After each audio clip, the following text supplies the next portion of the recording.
بسم اللہ الرحمن الرحیم۔ السلام علیکم ورحمۃ اللہ وبرکاتہ۔ نیند اللہ تعالیٰ کی نعمت ہے۔ انسان کے لیے نیند ناگزیر ہے، اس لیے وہ سوئے بغیر رہ نہیں سکتا۔ تو آج کے اس ویڈیو میں ہم دیکھیں گے سونے کے آداب۔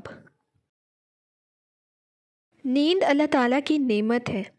پیدائش سے موت تک یہ سلسلہ جاری ہی رہتا ہے۔ انسان کی عمر کا خاطر خواہ حصہ سونے میں ہی بسر ہوتا ہے۔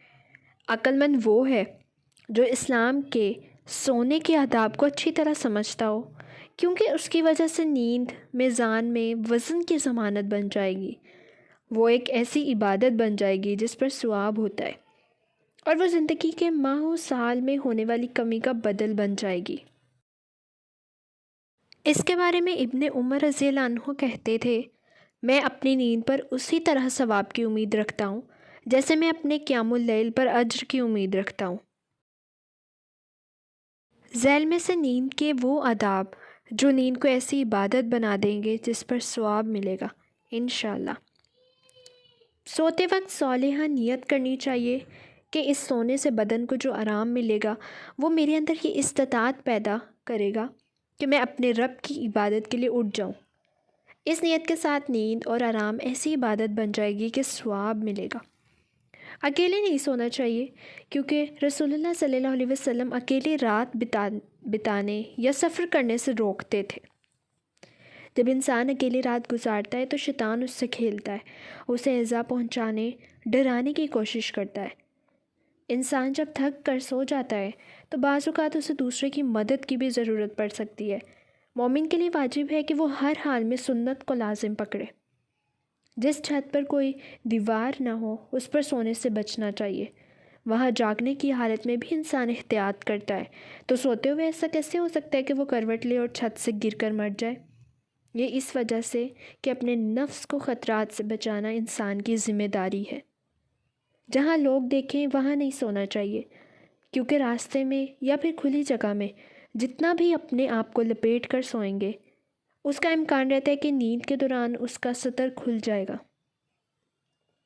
اس حال میں سونا چاہیے کہ کسی مسلمان کے لیے دل میں کینہ اور حسد نہ ہو۔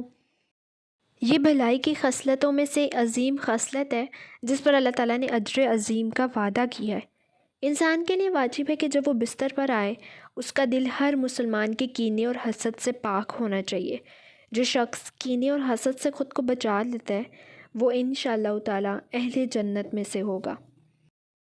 سونے سے قبل پیٹ بھر کر کھانے سے گریز کرنا چاہیے، کیونکہ پیٹ بھر کر کھانا سر اور پیٹ دونوں کو بوجھل کر دیتا ہے۔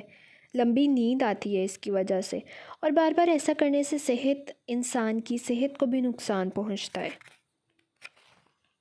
اس کی وجہ سے انسان کی رات اور صبح کی نماز مشکل ہو جاتی ہے۔ سونے سے پہلے سرما لگانا چاہیے۔ سرما انسان کے لیے مفید ہے، آنکھوں کی بھی حفاظت کرتا ہے اور ان کی سلامتی کا سبب بن جاتا ہے۔ اگر ہاتھوں پر کھانے کا اثر باقی ہو تو سونے سے پہلے انہیں دھو لینا چاہیے۔ کھانے کی خوشبو بعض حشرات الارض کو کھینچ لاتی ہے، جن کی وجہ سے انسان کو اذیت پہنچنے کا احتمال ہوتا ہے۔ سونے سے پہلے وضو کرنا چاہیے، یہ تو حضرت محمد صلی اللہ علیہ وسلم کی سنت ہے، تو لہٰذا ایسا کرنا آپ کی حکم کی اطاعت ہے۔ وضو کرنا شیطان سے حفاظت کا بھی سبب بنتا ہے۔ اگر فجر سے پہلے نہ اٹھ سکے تو سونے سے پہلے وتر کی نماز پڑھنی چاہیے۔ سونے سے قبل توبہ کرنی چاہیے کہ انسان نہیں جانتا جس رات وہ سونے لگا ہے اس کی صبح اسے نصیب ہوگی بھی یا نہیں۔ قرآن مجید کی صورتوں میں سے تلاوت کر کے سونا چاہیے۔ نبی صلی اللہ علیہ وسلم تلاوت قرآن مجید کی حرص رکھتے تھے۔ آپ صلی اللہ علیہ وسلم آیت الکرسی، سورۃ البقرہ کی آخری 2 آیات تلاوت کرتے تھے۔ گھر کے دروازوں کو سونے سے پہلے بند کر دینا چاہیے۔ شیطان کوئی دروازہ نہیں کھول سکتا۔ گھر کی کھڑکیاں باہر کی طرف کھلنے والے راستوں کو بند کر دینا چاہیے تاکہ چوروں وغیرہ سے اللہ تعالیٰ کے حکم سے محفوظ رہا جا سکے۔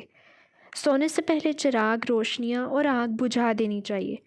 اس کا حکم حضرت محمد صلی اللہ علیہ وسلم نے دیا ہے۔ جن برتنوں میں کھانا یا پانی ہو ان کو ڈھانپ دینا چاہیے۔ سونے سے پہلے نفس کا محاسبہ کرنا ضروری ہے کہ آج کے دن کے اقوال، اعمال، لوگوں سے معاملات اور اللہ کے حقوق کی ادائیگی کس قدر ہوئی۔ پھر اللہ تعالیٰ کا شکر ادا کرنا چاہیے اور مزید اس سے طلب کرنا چاہیے، اور یہ بھی چاہیے کہ اس سے مزید کا سوال کریں۔ جو کمی کوتاہی رہ گئی اس پر استغفار کر لیں۔ غلطی کے بعد آئندہ نیکی کے کام کرنے کا عزم کریں۔ سونے سے قبل رات کی نماز کے لیے خالص نیت کرنی چاہیے۔ قبر کی طویل نیند کو یاد کر کے سونا چاہیے۔ قبر میں جہاں اندھیرا ہے، نہ دوست نہ ہم نشیں سوائے اعمال صالحہ کے، اس لیے اللہ تعالیٰ سے ڈرنا چاہیے۔ مسلمان پر واجب ہے کہ قبر اور موت اور آخرت کو یاد کرے تاکہ اس کے معاملات کی اصلاح ہو۔ رسول اللہ صلی اللہ علیہ وسلم نیند سے پہلے کے اذکار پڑھنے کی بڑی حرص رکھتے تھے۔